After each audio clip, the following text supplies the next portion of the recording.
मैं आप देख रहे हैं SP9 न्यूज। स्वागत है आपका हमारे खास प्रोग्राम में। प्रोग्राम की शुरुआत चले कर लेते हैं मध्य प्रदेश से।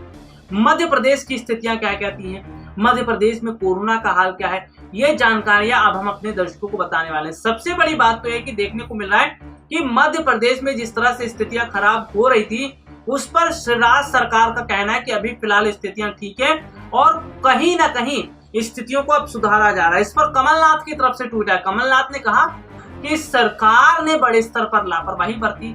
शिवराज सरकार ने अगर लापरवाही नहीं बरती होती तो हालात इतने खराब नहीं होते। आपको बता दूं, मध्य प्रदेश में भी उपचुनाव थे, शिवराज सरकार के द्वारा रैली की गई और कांग्रेस की तरफ से भी रैली की गई। हालांकि किसी एक का दोष नहीं लगाया जा सकता, रैलियां तो सभी की तरफ से हो रही थी। और कुल मिलाकर अगर देखा जाए तो जिस तरह से स्थितियां नजर आ रही हैं, उससे देखकर तो ऐसा लग रहा है कि वाकई में स्थितियां खराब हुई है। और सबसे बड़ी बात तो यह है कि अगर सरकार का ध्यान चुनाव की तरफ नहीं होता तो शायद इतनी स्थितियां खराब नहीं होती। देश की जनता भी यही सवाल पूछ रही है, विपक्षी पार्टियां भी यही सवाल पूछ रही हैं, लेकिन सरकारें खामोश है, सरकारें चुप है और वो सच बताने को तैयार नहीं है। ऐसे में अगर देखा जाए तो जिस तरह से कमलनाथ ने शिवराज सरकार पर निशाना साधा है और निशाना साधने के साथ साथ उन्होंने ये भी बताया कि किस तरह से अब पहले गंगा नदी में शव दिखाई देते थे, अब तो जो मध्य प्रदेश की नदियां हैं वहां पर भी बड़े स्तर पर शव देखने को मिल रही है, जो कि हैरान करने वाली बात है। चलिए एक रिपोर्ट आपको दिखाते हैं क्या कुछ कहा कमलनाथ ने, किस तरह से शिवराज सरकार को घेरने की कोशिश की। देखिए ये खास रिपोर्ट। देश में भले ही कोरोना लहर अब कम होती दिखाई दे रही है और मामले गिरते नजर आ रहे हैं, लेकिन फिर भी हालात अभी तक सुधरे नहीं है। और मृतकों के आंकड़ों की बात करें तो मृतकों का आंकड़ा बढ़ रहा है। जिस तरह से अगर मध्य प्रदेश की बात करें तो मध्य प्रदेश का जो समूचा हाल है वो किसी से छुपा नहीं है। मध्य प्रदेश में भी जिस तरह से स्थिति खराब होती दिखाई दे रही है, उसे देखते हुए मध्य प्रदेश के पूर्व मुख्यमंत्री कमलनाथ ने शिवराज सरकार पर निशाना साधा। शिवराज पर निशाना साधते हुए उन्होंने लिखा, शमशान में शव आपस में बातें कर रहे थे, अगर अच्छे दिन और 15 लाख के लालच में नहीं पड़ते तो अभी तक जीवित होते और 25-30 वर्ष और जी लेते। और उसके साथ ही साथ अलग ट्वीट किया। उन्होंने लिखा, शिवराज जी, अभी तक उत्तर प्रदेश और बिहार में गंगा नदी में बहते शवों की तस्वीरें हम देख रहे थे और अब मध्य प्रदेश में भी पन्ना जिले की अजयगढ़ तहसील के गांव नंदनपुर में रुंज नदी में 6 बहते शवों की दर्दनाक तस्वीरें सामने आई हैं। ये बेहद ही गंभीर मामला है। वैसे आपको बता दें कि जिस तरह से देखने को मिल रहा है कहीं ना कहीं मध्य प्रदेश की स्थितियाँ भी खराब हो रही हैं। हालांकि शिवराज सरकार और बीजेपी नेता ज्योतिरादित्य सिंधिया स्थितियों को संभालने की कोशिश तो कर रहे हैं, लेकिन जिस तरह से मृतकों का आंकड़ा बढ़ रहा है और जिस तरह से स्थितियां खराब हो रही है, उसे देखकर ऐसा लगता है कि वाकई में हालात तो खराब हैं।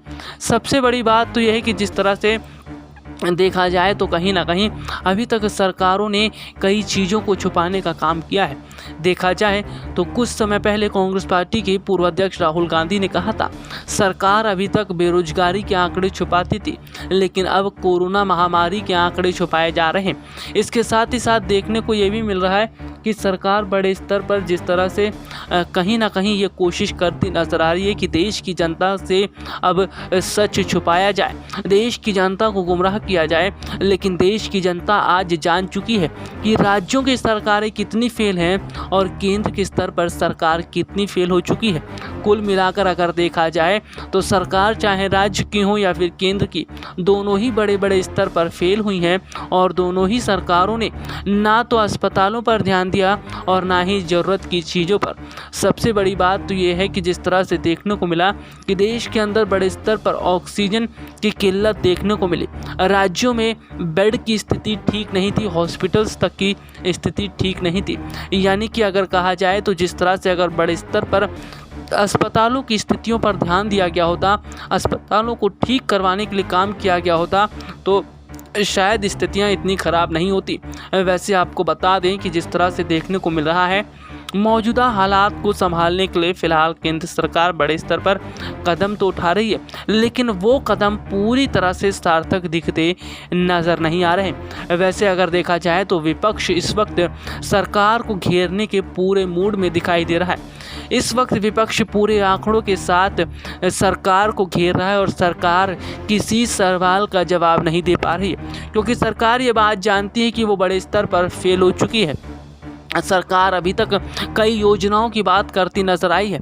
इसके साथ ही साथ अगर बात करें आत्मनिर्भर भारत के अलावा सरकार ने जो योजना लागू की थी, सबसे बड़ी बात है इन योजनाओं का फ़ायदा लोगों को नहीं मिलता नज़र आ रहा है। जी हाँ, आयुष्मान भारत की अगर बात करें तो आयुष्मान भारत जिसमें 5 लाख रुपए तक का फ्री इलाज देखने को मिल रहा था, उस आयुष्मान भारत योजना का लाभ भी लोगों को नहीं मिल पाया।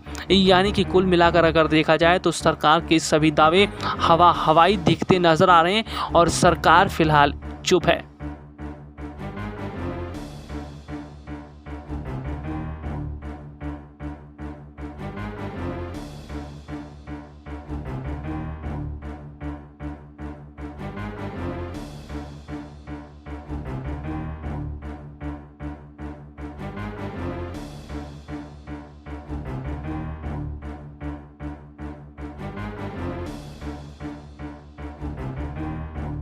तो देखा आपने कि किस तरह से कमलनाथ ने शिवराज सरकार पर निशाना साधा। वैसे आपको बता दें कि फिलहाल जो मौजूदा समय की स्थिति देखने को मिल रही है, स्थिति कुछ इस तरह से है कि मध्य प्रदेश का हाल ही खराब नहीं है, बिहार के ग्रामीण स्तर का जो इलाका है वहां पर स्थितियां खराब है, उत्तर प्रदेश के जो ग्रामीण इलाके हैं वहां की स्थितियां खराब है, राजस्थान है, मध्य प्रदेश बता दिया, हरियाणा और पंजाब देखने को। दरअसल ग्रामीण इलाकों की बात यहाँ पर इसलिए हो रही है क्योंकि ग्रामीण इलाकों में स्थितियां इसलिए भी खराब है क्योंकि वहां पर बड़े स्तर पर अस्पताल नहीं है, बड़े स्तर पर डॉक्टर्स नहीं है, बड़े स्तर पर सुविधाएं नहीं है।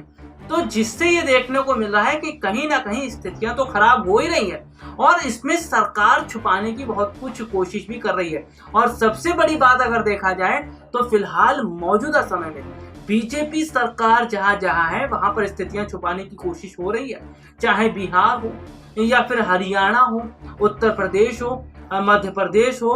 तो कुल मिलाकर आप ये देखें कि स्थितियों को छुपाने की कोशिश की जा रही है, लेकिन जनता समझदार है, जनता ये बात जानती है और जनता ये बात समझती भी है कि किस तरह से स्थितियां खराब हुई हैं और स्थितियां खराब होने में सरकार का कहीं ना कहीं दोष है। तो ऐसे में देखना यह होगा कि सत्ता पक्ष और विपक्ष जो राजनीति कर रहे हैं ये राजनीति ही करते रहेंगे या फिर आने वाले समय में लोगों के लिए काम भी करेंगे। चलिए आज के लिए इतना ही, आपसे फिर मुलाकात होगी, तब तक के लिए इजाजत दीजिए, नमस्कार।